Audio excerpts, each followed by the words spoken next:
Hi, my name is Rachel with Crafted by Rachel, and today we're going to be learning how to preserve flowers in epoxy resin. We're going to be using Wise Dry's flower drying silica gel crystals, as well as Wise Dry's flower drying box. We have some fresh flowers that we picked up from the store. The fresher the flowers, the better they will preserve. And we're just going to be setting them into the silica and leaving them there for about 3 to 4 weeks while they dry out, so they'll be ready to put into the epoxy. So let's get started. First, I'm going to prep my box with a small layer of silica at the bottom, so that way the flowers have something, a little cushion to sit on. When working with silica gel, you want to make sure you use the proper PPE, safety first. I'm going to be wearing an N95 mask while I'm pouring my silica gel to prevent dust getting in my lungs. Some of the amazing benefits of Wise Dry silica gel is that it is reusable up to a year. You can reuse this bag for up to a year if you dry out your silica in the oven, but I'm going to pour a small layer of silica about an inch tall into my box, and then I'm going to cut off each head of the flower about an inch down, so that way it has something to sit on in the box. And then we will be covering the flower entirely, making sure all of the silica gets in between all of the petals, and then completely covering in layers each flower in the box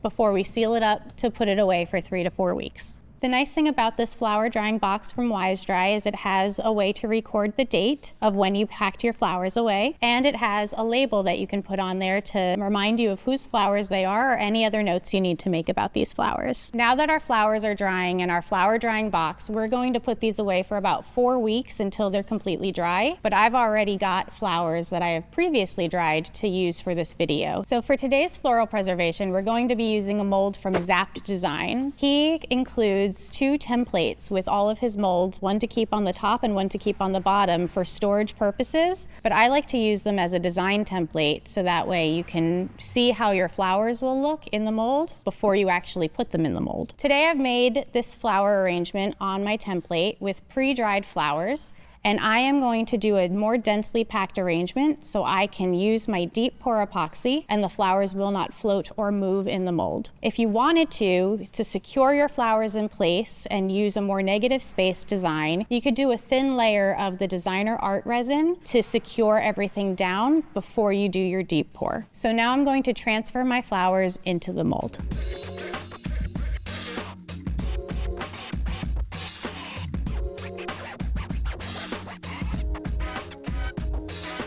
Now I've got my flowers in my mold. I like to keep a couple extra flowers on the side just to fill in a little spots here and there if I feel like things have moved around or if I feel like things need a little bit more placement once I've already poured my epoxy. So we'll leave those to the side. I've gone ahead and added a few more extra flowers to make sure that the arrangement is nice and packed. So now let's get started mixing our epoxy. The liquid glass deep pour epoxy is a 2-to-1 ratio epoxy by volume, but I'm going to measure by weight. The weight ratio of liquid glass deep pour is 100 parts A to 44 parts B. I'm mixing up enough epoxy to make a layer that's about 3/4 of an inch to 1 inch deep. This epoxy is able to be poured between 2 to 4 inches in depth, but because flowers are so delicate and fragile, you can burn them if you pour too deep. So I like to do a couple different more shallow layers to make sure the integrity of the flower stays intact. Now to mix the deep pour epoxy, you want to make sure you're using a stick and scraping all of the sides and the bottom of your container to make sure you have an even mix. But this is a very thin viscosity epoxy, so you want to make sure that you're mixing for at least 8 to 10 minutes. And you want to mix very slowly if you're only using a stick. That way you don't trap too many bubbles in the epoxy. And if you're using only a stick to mix and you don't have a vacuum chamber, then I would wait about 5 to 10 minutes before you pour into your mold to allow all of the bubbles to rise to the top. This epoxy is fantastic at getting rid of those bubbles on its own. I personally like to use a vacuum chamber just because it speeds the process up. I also use a drill mixer to stir my epoxy because it's a little bit faster and it just guarantees a really even mix. I also will switch buckets about halfway through mixing to guarantee it's even more mixed and everything has been combined. Nothing is going to be sticking to the sides of this bucket.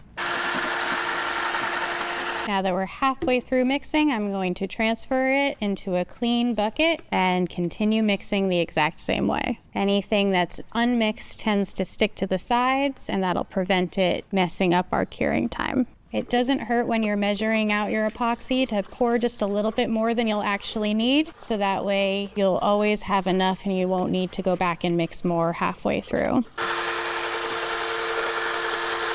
You'll notice I also switched to a larger bucket for my second mix. This is because I'm going to be putting this into a vacuum chamber. And when you put the epoxy into a vacuum chamber, it pulls all the bubbles to the surface and they will rise to the top of the bucket. So this gives it the most space for all of that process to happen. The vacuum chamber is an optional step. So I'm going to let this degas in the vacuum chamber and then I will be right back.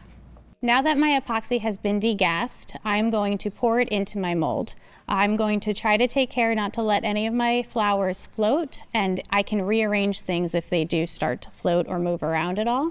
And I'm going to use this stick to help me pour to allow it to drip down the stick and not create any displacement of the flowers. You want to pour slowly so you have the most control. And I like to make sure I cover the center of each flower with epoxy, so that'll help prevent any air bubbles in the future. It also prevents moisture from getting to the flowers, since I'm not going to be doing the full pour today, so they will still be exposed to air for a few days. You never want to scrape the bucket at the end of your pour, just in case there's any unmixed epoxy stuck to the sides. Now that I have my epoxy poured into the mold, I'm going to just make sure that all of my flowers are still in place and kind of move them back if they've shifted, and look for any bubbles that might be thrown out by the trapped air inside the flowers. I like to use a little pipette to grab all of the bubbles, so that way you don't have to mess around with a toothpick or a tweezer too much and disturb the flowers. Now I'm also going to use these spare flowers to fill in a couple little gaps that I've noticed after pouring.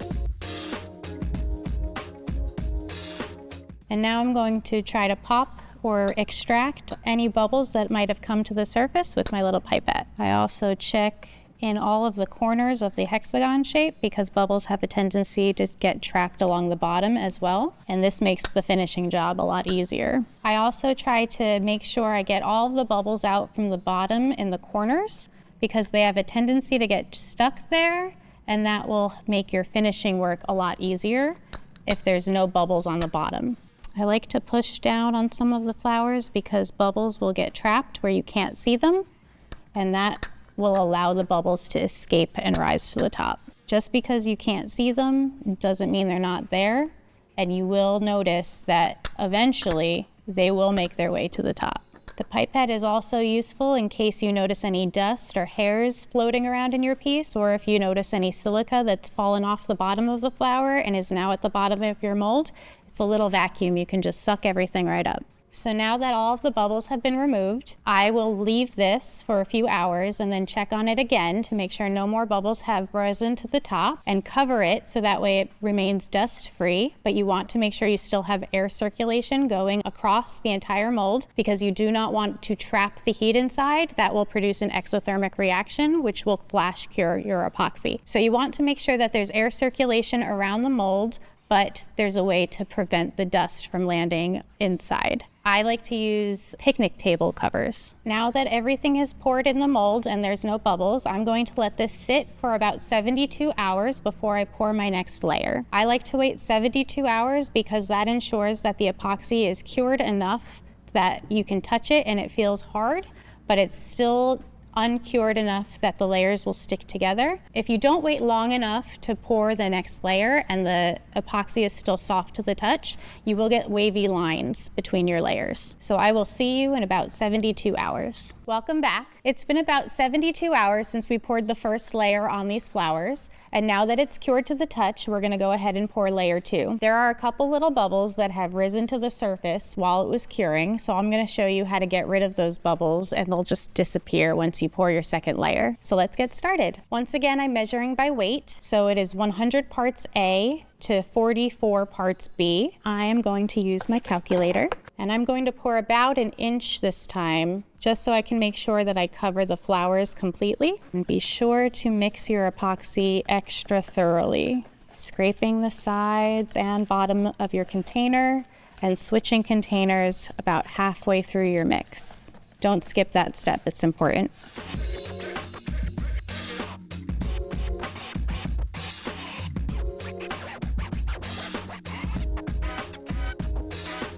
Now that my epoxy is fully mixed, I'm going to stick this in my vacuum chamber so I can degas it and get all of the bubbles out, and then I will be right back. All right, now that my epoxy is completely degassed and totally clear, I'm going to go ahead and pour my next layer. I like to pour slowly because it avoids bubbles from the impact of the epoxy hitting the surface too hard. It can be very controlled with your pour. Okay, now that I've got most of the surface covered, I'm going to fix those few little bubbles that have cured on the top. And to do that, I'm just going to use my little poker stick, kind of shimmy the bubbles out, and then I'm going to collect them with my pipette, and this will help me suck the air out of the bubbles as well. Just kind of force the air out of each little bubble pocket, and then they should be completely clear. Now I'm going to continue with my pour.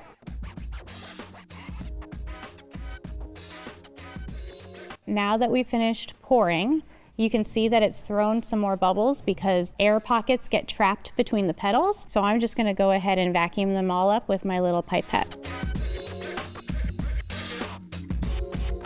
Most of these will pop on their own, but I like to take care of them. And then I go in between the petals where I can see that they're stuck because they will work their way out eventually and rise to the surface. If any more bubbles rise to the top, I don't want to mess with it anymore because I don't want to disturb the epoxy while it's beginning to cure. You can take a lighter and just quickly pop them right on the surface. You don't want to take a torch or even a heat gun to this epoxy while it's curing because a torch will ruin your mold. And a heat gun is going to disturb the texture of the epoxy and it could create wavy lines. So once this is cured for another 72 to 96 hours, we can check on it again. If you want to do another layer just to make sure all of the petals are covered, you can, but I'm going to take it out of the mold and then I'll sand it down and then do a top coat on top to finish it. And I'll see you then. Welcome back. It's been about 72 hours since the last pour, so now we can take our piece out of our mold and sand the top and then do a top coat. You will notice that there are a few bubbles that rose to the top, but that's because I was not in the studio to pop them all and take care of that. Normally I babysit the piece for a long time. If bubbles rise to the top, you can pop them before it starts curing too much. But for today, we'll take care of them when I sand it. So let's take it out of the mold. I'm going to use a little bit of water in between the mold and the epoxy just to help get it out because it can be quite challenging to remove your piece from your mold. Loosen the sides first and then a little water, and this will just make it easier to pop the piece right out. You want to be careful when you're taking it out of the mold because the corners and edges will be sharp, so you don't want to scratch the sides of your mold. I like to gently pull away from all of the sides as it's coming out. And now that our piece is out of the mold, we can move on to sanding.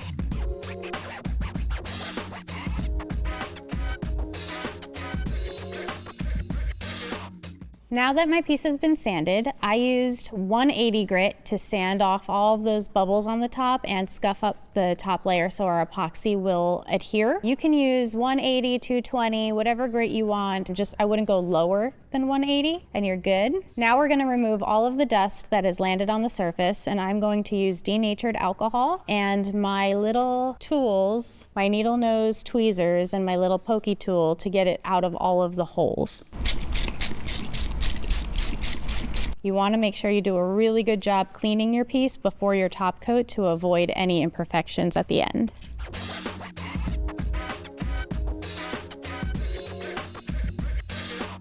Now that our piece is totally clean and I've gone ahead and leveled the surface, we're going to go ahead and do our domed top coat. There are two different methods of doing a top coat. You could dome it, which is what I'm going to do today, and it's a little bit more advanced of a technique. And that means I'm going to put the top coat on and spread it to the edge and not over the side. So the surface tension is going to keep the edge nice and clean and it shouldn't spill over. The other way to top coat your piece is by doing a flood coat. And in that instance, you want want to protect the bottom with either a liquid latex, tape, or glue, and then you'll sand all of the sides because you want the epoxy to adhere to a rough surface, and then you would go ahead and flood the entire piece so that way the epoxy runs over all of the edges. But for time's sake today, we're going to dome it. So let's mix up our epoxy. I'm going to use the Designer Art Resin because it is a thinner viscosity than the tabletop, and it's perfect for top coats because it doesn't hold on to bubbles. Again, this epoxy is a 1-to-1 volume, but by weight it is 100 parts A to 83 parts B.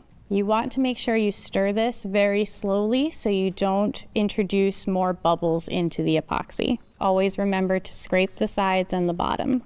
Now that our epoxy is mixed, I've let it sit for a little while so that way most of the bubbles have dissipated. Now we're going to do our domed top coat. Now I'm going to start by pouring a little bit at a time on the surface. I don't want to over pour because if I break the surface tension and it spills over the side, the whole thing will be messed up. So let's hope this goes well. I'm just going to start with a little bit because I have so many holes to fill. I'm going to go through and push all of the bubbles out of these holes. So it's kind of good that this happened because now you get few little tricks. When the epoxy fills these holes back in, it will make them almost completely disappear. All right, I'm gonna leave a little epoxy still in my cup and start spreading to the edges. If you're gentle, the epoxy will just kiss the very edge and not spill over the side.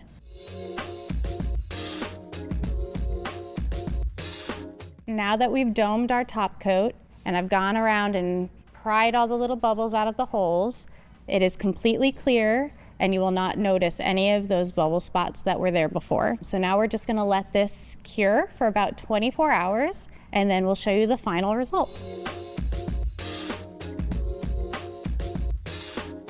Welcome back. It's been about 24 hours since we did our domed top coat, and here's the final result. Through this process, we've gone over how to dry out flowers, how to preserve them in silica, how to arrange them in a mold, and then how to go ahead and pour your epoxy for a floral preservation piece. If you liked what you saw in this video, don't forget to subscribe to Super Clear. Also, check out craftedbyrachel.com and follow me on Instagram and Facebook at craftedbyrachel. To make your own floral preservation pieces with epoxy at home, you can buy our products at Super Clear's website. Don't forget to use the code CRAFTEDBYRACHEL to save on your purchase. Thanks so much for joining us. We'll see you next time.